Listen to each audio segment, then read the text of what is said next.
ரஜினிகாந்த் அப்பொழுது வளர்ந்து வந்த காலகட்டத்தில் தனியாக குடிப்பதை அதிக வழக்கமாக கொண்டுள்ளார். உலக நாயகன் நன்றாக குடிப்பார். அதிக அசைவ பிரியர். அசைவும் இல்லாமல் குடிக்க மாட்டார். இளையராஜாவும் அதிகமாக இரவு முழுவதும் குடிப்பதை வழக்கமாக கொண்டுள்ளார். ஆனால் மூகாம்பிகை கோவில் அதிகம் செல்வாராம். விஜய் அவர்கள் ஆரம்ப காலத்தில் குடிப்பழக்கம் அதிகம் இல்லை என்றாலும் பல பார்ட்டிகள், விழாக்கள் போன்றவற்றில் கலந்து கொள்வார். அஜித் குமாரின் ஆரம்ப காலத்தில் பார்ட்டிகளில் கலந்து கொள்ள பழக்கம் உள்ளவர். நன்றாக குடிக்க கூடியவர்.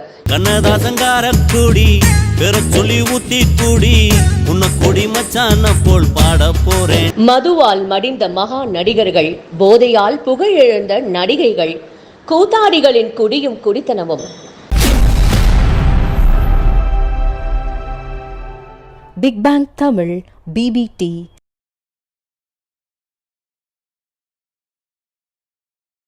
சாராய மயக்கம் என்ற சொல்லை முதலாக 1849 ஆண்டில் ஸ்வீடன் நாட்டு மருத்துவர் மாக்னஸ் ஹாஸ் என்பவர் மதுவின் கெடுதல் செய்யும் பாதிப்புகளை விரிவாக பயன்படுத்தினார்.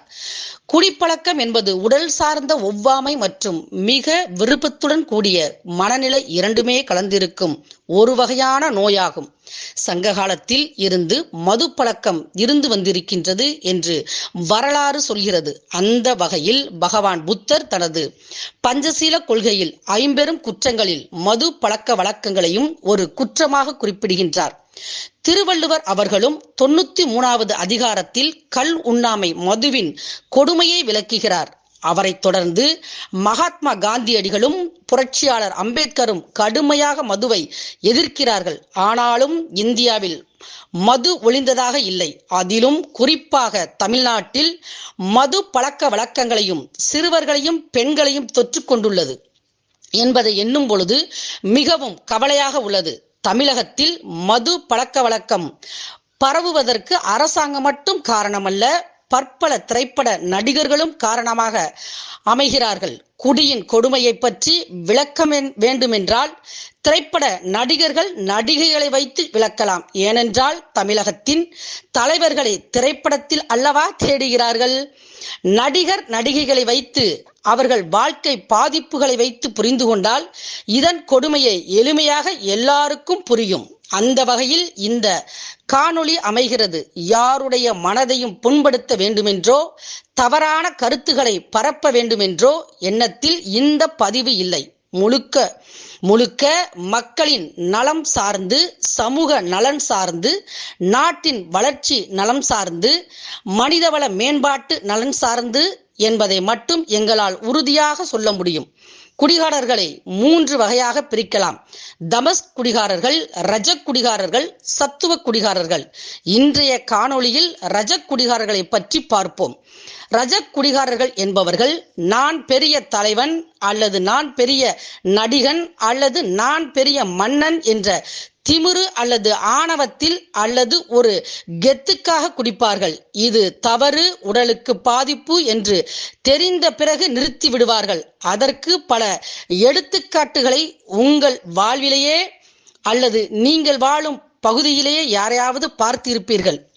உங்களுக்கு எளிமையாக புரியும் வகையில் உங்களுக்கு தெரிந்த சில நடிகர்களின் குடிப்பழக்கத்தை பதிவிடுகின்றோம். அதாவது சூப்பர் ஸ்டார் ரஜினிகாந்த் அப்பொழுது வளர்ந்து வந்த காலகட்டத்தில் தனியாக குடிப்பதை அதிக வழக்கமாக கொண்டுள்ளார். அவர் போயஸ் கார்டன் பக்கத்தில் உள்ள hotel Chola, hotel park, hotel spring போன்ற இடங்களில் இவரை அதிகமாக காண முடியும்.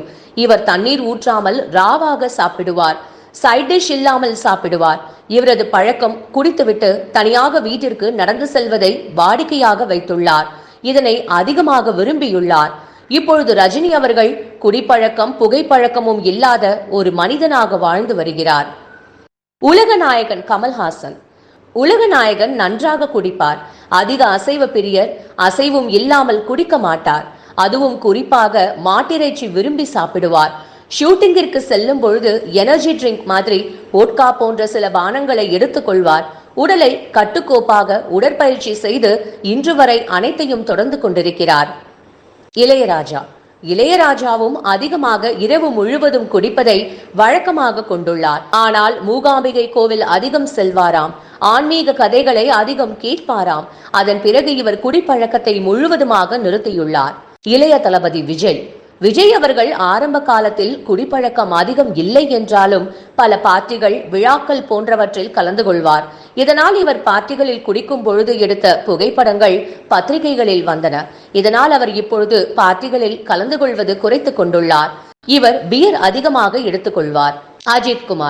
அஜித் குமாரின் ஆரம்ப காலத்தில் பார்ட்டிகளில் கலந்து கொள்ள பழக்கம் உள்ளவர். நன்றாக குடிக்கக்கூடியவர். இவருக்கு குடிக்கும் பொழுது நொறுக்கு தீனிகள் அதிகம் சாப்பிடக்கூடியவர். இப்பொழுது குடியை குறைத்து விட்டார். குடும்பம் குட்டி என்ற வந்தவுடன் குடிப்பழக்கத்தை நிறுத்திவிட்டு சினிமாவில் முழு கவனம் செலுத்தி வருகின்றனர். தற்பொழுது கோலிவுட் வட்டாரத்தில் அவர்களுக்கு அவர்களே போட்டி.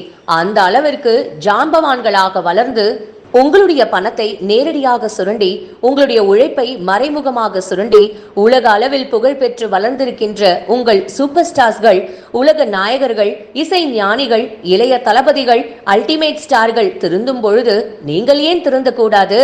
மொடா குடிக்காரர்கள் அவர்களே திருந்தும் பொழுது இதை பார்த்து கொண்டிருக்கிற நீங்கள் ஏன் திருந்தக்கூடாது?